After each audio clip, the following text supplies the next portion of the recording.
Hey, how y'all doing? Brother Phil here. Sorry about that last video. It just clicked off. I guess I lost frequency. I'm working on getting me a new router slash modem that's going to cost me almost $200. So it's probably going to work really darn great.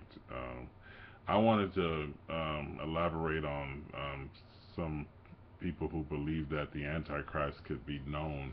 And it's a possibility he will be or could be known before the tribulation period. Who am I? I don't know on the patents on Bible prophecy, but I could tell you this, and it talks about this in Second Thessalonians chapter 5, I think, that only he who lets will let until he is taken out of the way, and the he could be justified by going to the Gospel of John, chapters 14, 15, and 16, and we can see who the he is. The he is the Holy Spirit. Now, it's unique that the book of Job talked about that God should pour out his spirit upon all flesh. Now, let's look at the logistics of the spirit for a minute.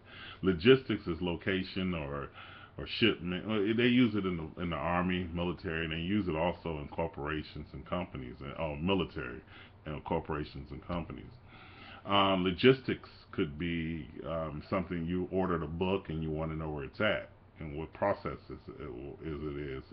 what process is it in, and what phase is your shipment in?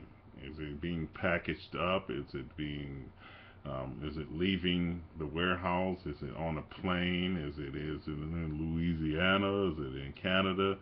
Or is it in your home city? Is ready to be delivered to your house? Well, where is the spirit and logistics? And then we're going to do a study on the logistics of Jesus also, because we want to know in the rapture of the church. People say, well, it's the second coming. Well, it's only one phase of the coming, and that's at the end of the tribulation period. But I have a question for you about that by itself. But for right now, let's just talk about the Holy Spirit as being the one who is holding back evil and at the same time residing in all Christians. Um, we're going to find out who the Antichrist is probably moments before, or maybe a day, maybe a month or two before, because this is what I think is going to happen. People are looking at this president from Greece, or this prime minister from Greece. I don't think he's the Antichrist. I'm 100% sure. No, I'm about 85% sure that he's not the Antichrist. Um, I believe that the Antichrist will come after Damascus is destroyed. I'll say it again. I believe that the Antichrist will come after Isaiah 17 uh, is done. In other words, if the leader of Syria is killed, and I need to go back to YouTube to make sure I'm still recording. If the leader of Syria is killed, which is Assad, the next leader of Syria could be the Antichrist. Now, with that being said, uh, is there still a chance for this this Grecian guy to be the Antichrist? He could be, but I don't think he's going to come that soon. I am a fall feast person. I believe that the fall feast will play a big deal. I believe that in April of any given year, whenever Christ returns, between the spring feast and those fall feasts, is an interlude where the birth pains will increase from that spring feast or whatever year he's coming to the fall feast. In other words, as we have these tetrads up, and many of y'all familiar with the signals that God has put in the air, and these tetrads, these solar and lunar eclipses and these half eclipses are falling on Jewish feast days. And I think,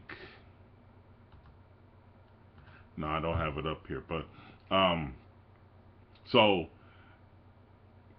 we will see possibly in the next couple of weeks and months Damascus being destroyed, and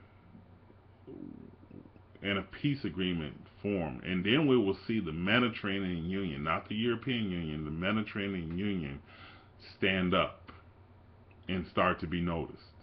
Now, Nikolai Sarkozy started the Mediterranean Union in 2008, and I'm beginning to believe that it is the same trajectory, the same. And I'm going to do a video on this. I'm just throwing this video up here because it's my birthday and I just want to talk.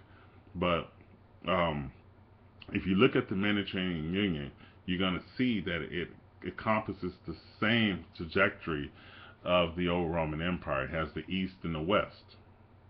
It has Europe, Africa, Northern Africa, and the Middle East.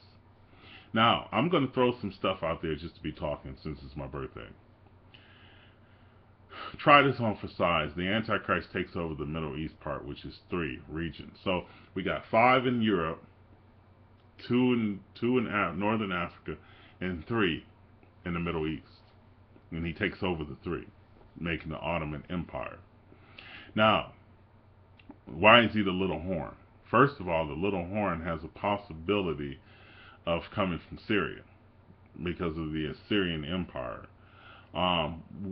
In a possible Nineveh as the new capital of Syria, or they will rebuild Damascus and use that as the capital still.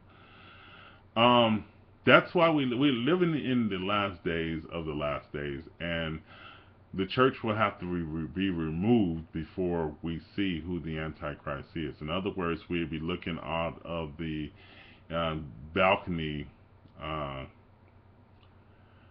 and we'll be looking out onto the crystal pearl ball TV that God has in store. Remember, what's in heaven is on earth, and what's on earth is in heaven. Of course, that joke is mine. So let's see where we at now. I don't have my software to do the videos that I want to do, so I'm just shooting the breeze. Hopefully, I don't make myself look too dumb, ignorant. But on the next video, we're going to talk about the Shemitah, and we're going to tie the Shemitah in with the Jubilee and the 4 blood moons. God bless y'all. Have a wonderful day.